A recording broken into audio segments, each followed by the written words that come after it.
steps through to an edge. Right foot back steps really high so you can send your weight around the corner without having to swing. Left foot out, you can push all the way into the corner. You can grab the down pulling right hand flat. Small grab, left hand to the other underplaying. Switch your feet on the rail and just reach through the jug.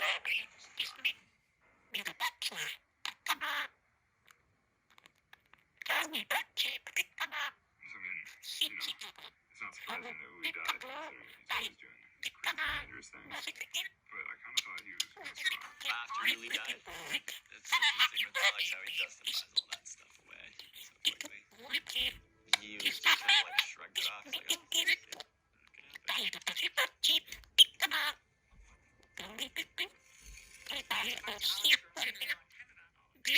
Like, what if you die? Alex.